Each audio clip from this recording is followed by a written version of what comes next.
В это видео мы делать фразы из слова. В этом видео мы делаем фразы из слов.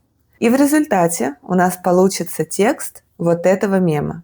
Первая фраза. Мы, становиться стать, забывать забыть.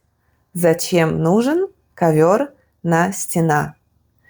Мы можем сказать, мы начали что-то делать, а можем сказать, мы стали что-то делать. И смотрите, делать, а не сделать. Мы начали действие, процесс. Невозможно сказать, мы стали сделать. Поэтому невозможно сказать, мы стали забыть. Мы стали забывать. И вот это ковер, а это ковры. Ковер нужен и ковры нужны. А это стена. Ковер где? На стене. И это стены. Ковры где? На стенах. Мы стали забывать, зачем нужны ковры на стенах. Вторая фраза.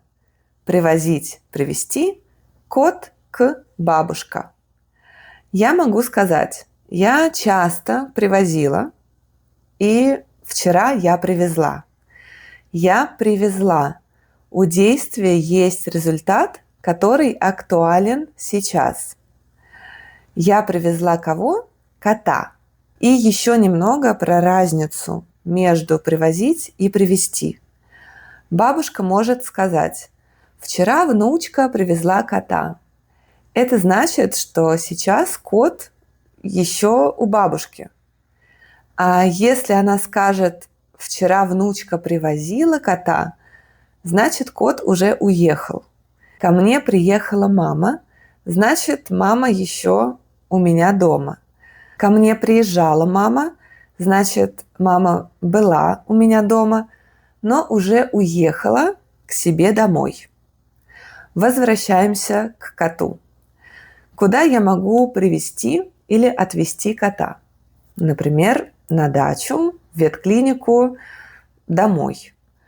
Но если это не место, а человек, то мы говорим к кому. Это бабушка, и я привезла кота к кому? К бабушке. Мы стали забывать, зачем нужны ковры на стенах. Привезла кота к бабушке. А почему на самом деле этот ковер висит на стене? Когда я была маленькая, ковры висели на стенах и у меня дома, и у моей бабушки дома, и много у кого дома. В СССР было очень популярно вешать ковры на стены. И на это было несколько причин. Первая причина – теплоизоляция. Ковер немного защищал от холода, который проникал сквозь тонкие стены. Вторая причина – звукоизоляция. Без ковра на стене соседи слишком хорошо слышали друг друга, и им это не нравилось. Третья причина – ковры закрывали и скрывали различные несовершенства стен и обоев. И четвертая причина – ковры стоили дорого. Класть дорогой ковер на пол и потом ходить по нему было как-то жалко. И плюс, если он лежит на полу, его видно не так хорошо, как когда он висит на стене.